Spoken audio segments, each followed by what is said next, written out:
কর্মবিরতি পালন শুরু করেছেন নৌ পরিবহন শ্রমিকরা। তবে যাত্রীবাহী নৌযান এর আওতামুক্ত রয়েছে। কর্মবিরতিতে সারা দেশে স্থবির হয়ে পড়েছে পণ্য পরিবহন কার্যক্রম। বিস্তারিত জানাতে চট্টগ্রাম থেকে সহকর্মী হুসাইন জিয়াদ এবং সিরাজগঞ্জ থেকে যুক্ত হয়েছেন সহকর্মী রিফাত রহমান। শুরুতেই যাব চট্টগ্রামে। জিয়াদ, জানাবেন যে নৌ শ্রমিকদের কর্মবিরতি প্রত্যাহারের জন্য প্রশাসনের পক্ষ থেকে এখনো পর্যন্ত কোনো উদ্যোগ দেখা যাচ্ছে কিনা?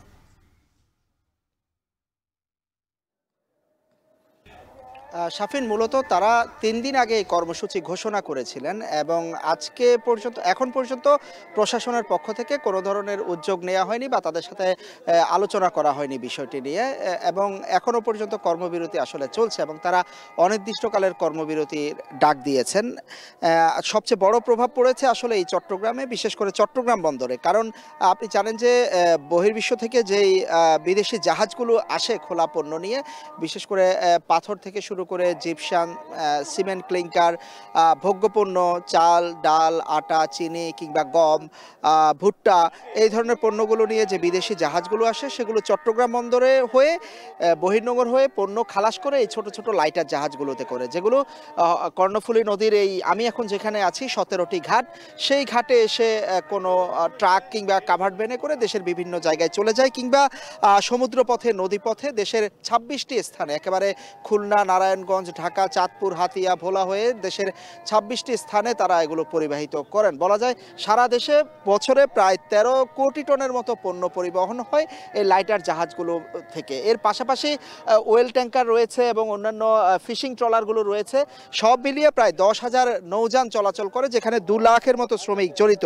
তারা যেটি বলছেন যে চাঁদপুরে 7 নাবিককে হত্যার মধ্য দিয়ে এই সেক্টরের যে নিরাপত্তার অভাব সেটি ফুটে উঠেছে এবং গত দীর্ঘদিন ধরে আসলে তারা একেবারে হাতিয়া হয়ে শুরু করে চাঁদপুর পর্যন্ত পয়েন্ট এবং আনোয়ারা, বাঁশখালী, মহেশখালী, কুতুবদিয়া, এই পয়েন্টগুলোতে তারা আসলে ডাকাতি, চাঁদাবাজির শিকার হচ্ছেন। 2023 সালের পর থেকে এই ধরনের চাঁদাবাজি এবং ডাকাতির ঘটনা অব্যাহতভাবে বেড়েছে। সব মিলিয়ে তারা দাবি করছেন যে এই নৌপথে নিরাপত্তা নিশ্চিত করতে হবে, যে এই নাবিকদের হত্যা করা হয়েছে তাদের ক্ষতিপূরণ দিতে হবে এবং কারা আসলে তাদের হত্যা করলো সেই বিষয়টি দ্রুত অনুসন্ধান করে দোষীদের দৃষ্টান্তমূলক শাস্তি নিশ্চিতের দাবি তারা জানিয়েছেন।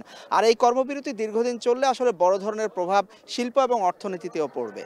শাফিন, চট্টগ্রামের বহির্নগরে একরকম আমদানি পণ্যগুলো পরিবহন বন্ধ রয়েছে আমরা জানছিলাম। সিরাজগঞ্জের বাঘাবাড়িতে তেল পরিবহনের কি অবস্থা জানাবেন রিফাত। পাশাপাশি আর যে নদী বন্দরগুলো রয়েছে সেগুলো কি পুরোপুরি বন্ধ কার্যক্রম?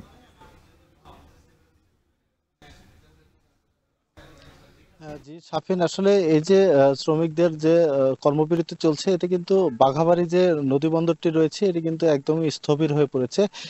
এই বাঘাবাড়ি বন্দরটি কিন্তু সবসময় প্রাণচঞ্চল থাকে। বিশেষ করে আপনি জানেন যে উত্তরবঙ্গের এটি একমাত্র নদী বন্দর এবং চট্টগ্রাম থেকে লাইটারেজ করে কিন্তু এই বন্দরে তেলের পাশাপাশি সার, কয়লা এবং সিমেন্ট কিন্তু এই বন্দরে নিয়ে আসা হয় এবং এখান থেকেই কিন্তু উত্তরবঙ্গের যে 16 জেলা রয়েছে সেই জেলাগুলোতে কিন্তু এই পণ্যগুলো কিন্তু সরবরাহ করা হয়। তবে গতকাল আসলে রাত 12টা থেকে যে কর্মবিরতির শুরু করেছে শ্রমিকরা, এতে করে সকাল থেকে আমরা দেখেছি যে এই যে নদী বন্দরে কোনো প্রকার কিন্তু আসলে জাহাজ চলাচল করেনি। প্রত্যেকটি জাহাজই কিন্তু বন্দরের পাশে নোঙর করে রাখা হয়েছে এবং শ্রমিকরাও কিন্তু আসলে এই কর্মসূচির সাথে একত্রতা পালন করে তারা অবস্থান করছেন বন্দরেই।